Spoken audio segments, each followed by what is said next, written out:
मित्रांनो, आज आपण मामाची मुलगी या गोष्टीचा दुसरा एपिसोड ऐकणार आहोत. पण दुसरा एपिसोड ऐकण्यापूर्वी माझी तुम्हा सर्वांना विनंती आहे की तुम्ही मामाची मुलगी या गोष्टीचा पहिला एपिसोड ऐका.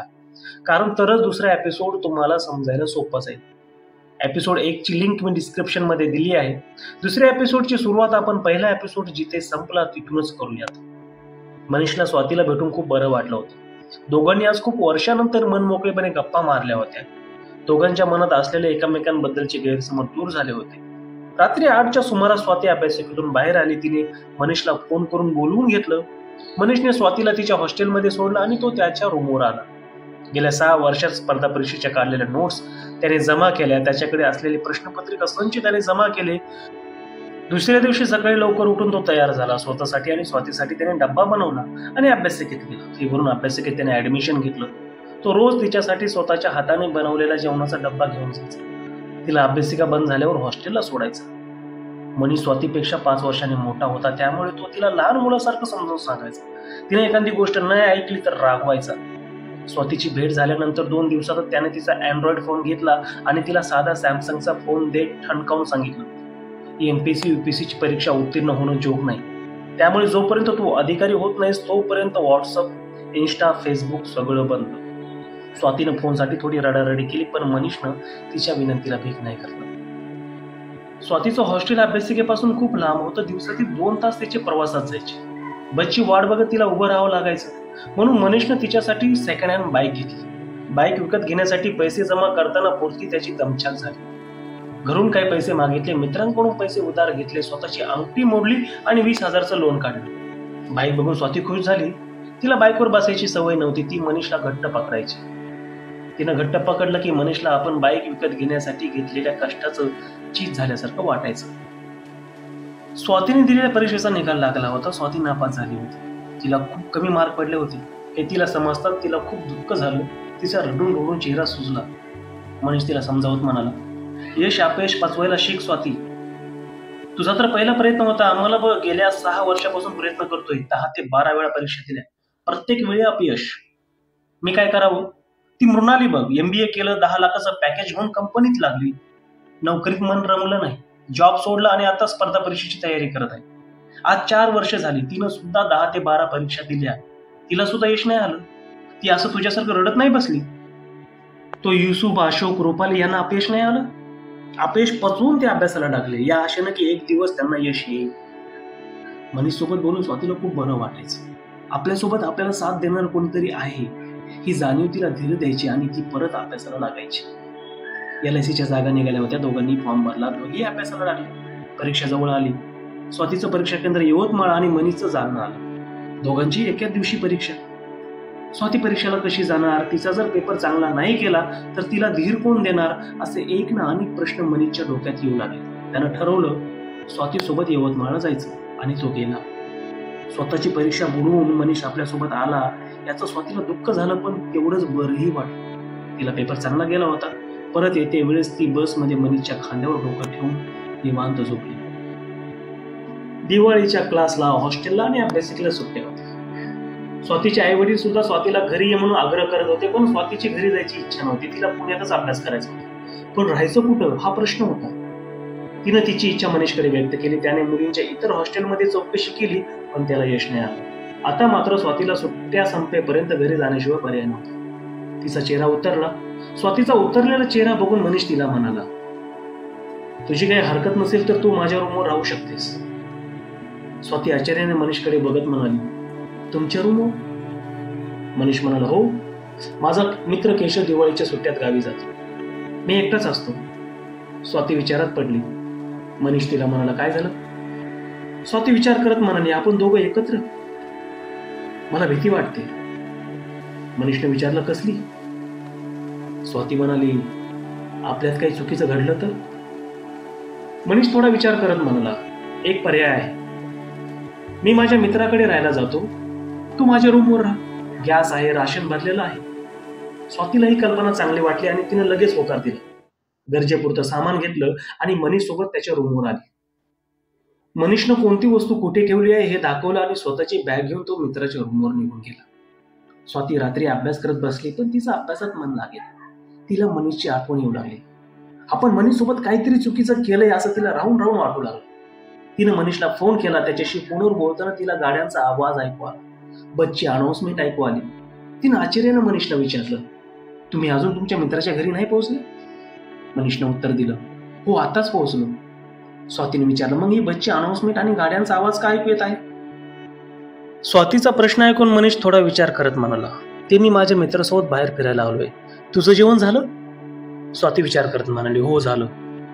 मनीष म्हणाला, ठीक आहे, आता तू झोप, सकाळी बोलूया आपण. असं म्हणत मनीषनं फोन कट केला. स्वातीला जाणवलं की मनीष काहीतरी लपवत आहे. तिनं परत मनीषला फोन केला, परत गाड्यांची अनाउन्समेंट, आवाज. तिनं मनीषला विचारलं, तुम्ही अजून घरी नाही गेलात? मनीष म्हणाला, आता निघालोच होतो आम्ही. स्वातीने विचारलं, तुमच्या मित्राचं नाव काय? मनीष म्हणाला, निलेश. का? निलेश हे नाव स्वातीनं कधीच ऐकलं नव्हतं. तिने व्हिडिओ कॉल केला पण मनीषनं रिसीव्ह नाही केला.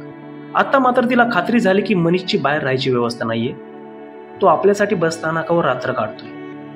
तिने मनीषला फोन केला. मनीषनं फोन उचलला. स्वाती त्याला म्हणाली, तुम्ही घरी या. मनीष म्हणाला, का?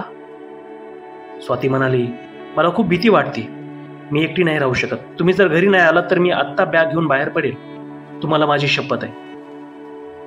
मनीषचा नाईलाज झाला. तो घरी आला. स्वाती त्याच्यावर खूप रागावली. मनीष मात्र मान खाली घालून एका कोपऱ्यात उभा होता. स्वाती मनीषजवळ जाते आणि त्याला घट्ट मिठी मारते. दिवाळीच्या सुट्ट्यांमध्ये ते 20 दिवस एकत्र राहिले, पण कधीच मनीषनं स्वातीच्या मजबुरीचा फायदा घेण्याचा प्रयत्न केला. स्वातीला माहित होतं की जर मनीषनं तिच्यासोबत बळजबरी करण्याचा प्रयत्न केला तर ती त्याला नाही म्हणू शकणार नाही. पण या 20 दिवसात त्यांच्यात असं काही घडलंच नाही. दोघांनी दिवाळीची एकमेकांसाठी शॉपिंग केली. दोघांनी सोबत सिनेमा बघितला. दिवाळीच्या सुट्ट्या संपल्यावर केशव रूमवर यायच्या आधीच मनीषनं स्वातीला हॉस्टेलला सोडलं. एक दिवस सगळे मित्र एका ठिकाणी जमले होते. तेव्हा मित्रांना मनीषने स्वातीची ओळख गर्लफ्रेंड म्हणून करून दिली. त्या दिवशी स्वाती शांत होती. स्वाती काय बोलत नाही हे बघून मनीषने तिला विचारलं, काय झालं, राग आला? तेव्हा स्वाती म्हणाली, मामाची मुलगी बायको म्हणून चालत नाही, गर्लफ्रेंड म्हणून चालते. मनीष स्वातीचा हातात हात घेत म्हणाला, अजून राग नाही गेला? मला माहित नाही आपल्या दोघांच्या भविष्यात काय लिहिलंय, पण एक सांगतो, तुला लग्नाला नकार देणं हे माझ्या आयुष्यातील सगळ्यात मोठी चूक होती. स्वातीला पुण्याला येऊन 2 वर्ष झाली होते, पण तिला अजूनही यश आलं नव्हतं. एके दिवशी तिचे वडील तिला भेटायला आले आणि म्हणाले, पोरी जातीनं जास्त ताणून धरू नये, वय निघून गेल्यावर लग्नाला त्रास होतो. तुला काय स्पर्धा परीक्षेची तयारी करायची आहे ती लग्न झाल्यावर कर, चांगलं स्थळ आलंय. स्वातीने तिच्या वडिलांना खूप समजून सांगितलं, पण वडील ऐकायला तयार नव्हते. तिनं मनीषला फोन करून आपल्याला वडील घेऊन जात आहेत असं सांगितलं. मनीष मामाला भेटायला आला. त्याने सुद्धा त्याच्या मामाला समजवण्याचा प्रयत्न केला, पण मामा काही ऐकायला तयार नव्हते. तेव्हा मनीष म्हणाला, मामा, तुला स्वातीच्या लग्नाची काळजी वाटते ना? स्वातीशी लग्न मी करेल, नाहीतर असं समज की तिचं माझ्यासोबत लग्न झालं आणि मी तिचा नवरा आहे, ती माझ्यासोबत पुण्यात आहे. मनीषचं बोलणं ऐकून मामाला काय बोलावं काय सुचेना. ते म्हणाले, ठीक आहे, काय लागलं तर कळवा. असं म्हणून ते निघून गेले. स्वाती मनीष जवळ येत म्हणाली, थँक्यू. मनीष म्हणाला, थँक्यू नाही, अभ्यास कर, तलाठी तरी झाली पाहिजेस तू आता. असे दिवसामागून दिवस जात होते. पोलीस भरतीच्या जागा निघाल्या. दोघांनी फॉर्म भरला, परीक्षा दिली. दोघांनाही पेपर चांगला गेला होता. दोघेही निकालाची वाट बघत होते, पण अचानक मृणाली देशपांडेनं डिप्रेशनमध्ये जाऊन आत्महत्या केल्याची बातमी स्वातीच्या कानावर आली. मृणाली स्वातीची खूप चांगली मैत्रीण होती, त्यामुळे तिला चांगलाच धक्का बसला. ती 2 दिवस रूमच्या बाहेर निघाली नाही. मनीषनं तिला खूप समजून सांगितलं, पण काही उपयोग होत नव्हता. ती रडत रडत मनीषला म्हणाली, माझाही शेवट असाच होईल. मृणाली माझ्यापेक्षा हुशार होती, तिच्यावर जर ही वेळ येऊ शकते तर माझ्यावर का नाही? आता मात्र मनीषला स्वातीचा राग आला. तो रागात स्वातीला म्हणाला, आयुष्यात हुशार असून चालत नाही, अपयश अपमान पचवण्याची ताकद सुद्धा पाहिजे माणसात. आणि स्वाती, होऊन होऊन काय होणार आहे? आपल्याला नोकरी नाही लागणार, जाऊन करू शेती. पण आपण मन लावून पूर्ण शक्तीनिशी आपलं उद्दिष्ट पूर्ण करण्यासाठी आपण प्रयत्न केला, याचं समाधान असणार आहे आपल्याला. स्वातीला मनीषचं लेक्चर ऐकून खूप बरं वाटायचं. मृणालीचा विचार स्वातीच्या डोक्यातून काढण्यासाठी तो तिला महाबळेश्वरला फिरायला घेऊन गेला. स्वातीमुळे मनीषचा चांगलाच खर्च वाढला होता. यासाठी तो पार्ट टाइम काम करू लागला. पोलीस भरतीचा निकाल लागला होता. दोघांनाही लेखी आणि ग्राउंडमध्ये चांगले मार्क पडले होते. दोघेही खुश होते. पण मनीष स्वातीला म्हणाला, तुला एवढी खुश व्हायची गरज नाही. स्वाती म्हणाली, का? मनीष म्हणाला, तुझी कॉन्स्टेबल व्हायची लायकी नाही. तू क्लास 1 ऑफिसर होऊ शकतेस. स्वाती प्रश्नार्थक नजरेने मनीषकडे बघत म्हणाली, तुम्हाला नेमकं काय म्हणायचंय? मनीष स्वातीला म्हणाला, हेच की तू ही नोकरी जॉईन करू नकोस. तुला तुझ्यावर किती विश्वास आहे मला माहित नाही, पण मला तुझ्यावर पूर्ण विश्वास आहे. तू MPSC मारणार. या नोकरी समाधान मानू नकोस. तू फक्त अभ्यास कर. आता मला नोकरी लागली, पैशाचं टेन्शन नाहीये.